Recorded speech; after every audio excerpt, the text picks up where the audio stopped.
On question 18, I'm given this table, and I want to write my table in 3 different ways. Slope, intercept, point, slope, and standard. No matter what you do, you got to find the slope first, though, don't we? Remember, slope is y2 minus y1 over x2 minus x1. So I'll subtract my y's. I always like to do the second one first, but it doesn't matter. So I'll say negative 1 minus 2 all over 4 minus a negative 2. Negative 1 minus 2 is negative 3. 4 plus 2 is 6, so my slope is negative 1/2. Now, let's write this equation in slope-intercept form to start with. Excuse me. So y equals mx plus b. I think I will pick the second point because they're different numbers. It might be easier to explain. So negative 1 equals negative 1/2 times x, which is 4, plus b. So negative 1 equals negative 2 plus b. So I'll add 2 to both sides. B equals 1.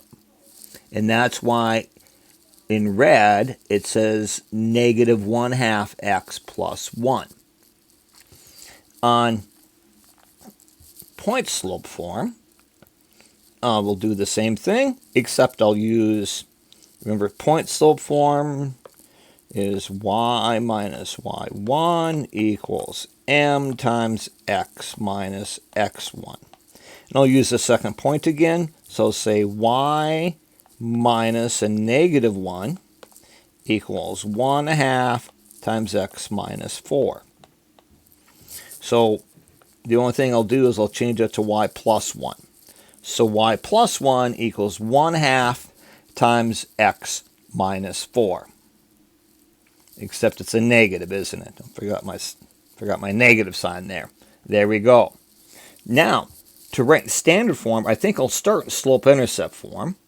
So I'll do y equals negative 1/2 x plus 1.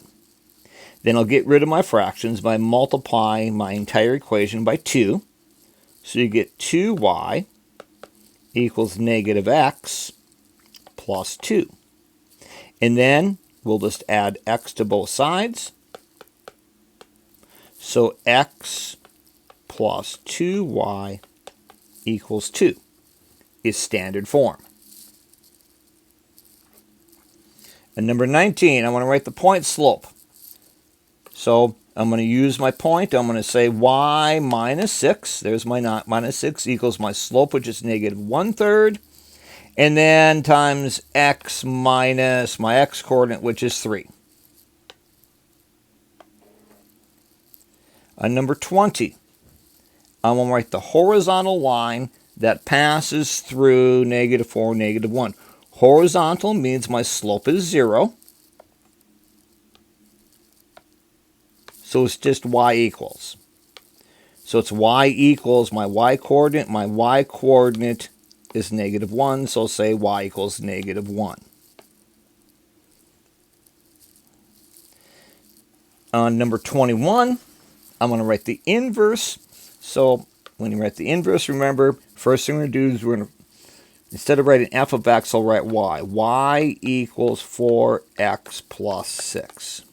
Then I'll flip my x's and y's around, so x equals 4y plus 6. Get the y by itself, so we minus 6 from both sides. So then we get x minus 6 equals 4y. Divide everything by 4. So I get 1/4 x, or x over 4, I don't care which way you write it, minus, notice I can divide by 2, minus 3 over 2 equals y. And then instead of writing y, I'll write f inverse. I'll say f inverse of x equals 1/4 x minus 3 over 2. And notice on the answer I typed in, is I just left the common denominator as 4. It's the same thing.